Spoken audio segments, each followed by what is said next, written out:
শখের বাগান। বাড়িতে এরকম সুন্দর একটা শখের বাগান থাকলে সময় কাটানোর জন্য অন্য কোনো কিছুর প্রয়োজন হয় না। হ্যালো এভরিওয়ান, সবাই কেমন আছেন? আশা করি ভালো আছেন।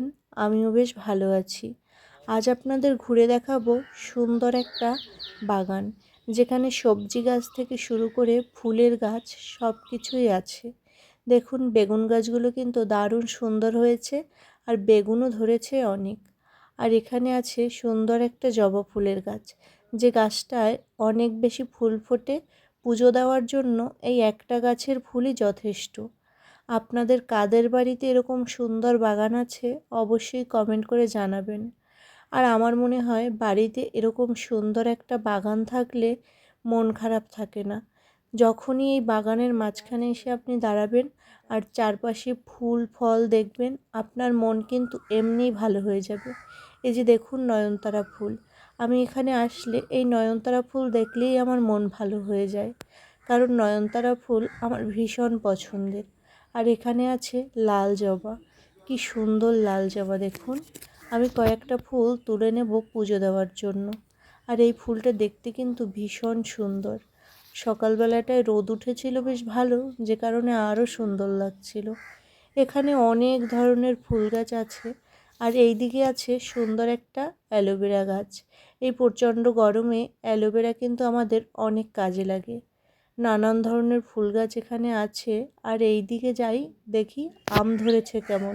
দেখুন আম কিন্তু বেশ ভালোই ধরেছিল, কিন্তু বৃষ্টি না হওয়ার কারণে রোদে একদম আমগুলো কেমন শুকনো শুকনো হয়ে পড়ে যাচ্ছে।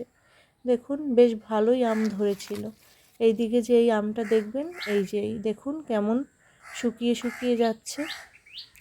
আর এই দিকে আছে কুমড়ো গাছ, দেখুন একটা কুমড়ো ফুলও ফুটেছে, কি সুন্দর লাগছে দেখতে।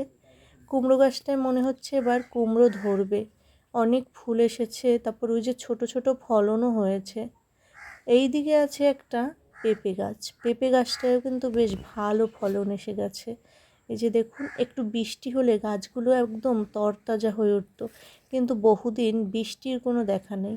এখানে আবার আখের গাছও আছে, আর কলা গাছ, তারপরে জামরুল গাছ। এই যে দেখুন লাউ গাছ, লাউ গাছটাও কিন্তু বেশ বড়সড় হয়েছে।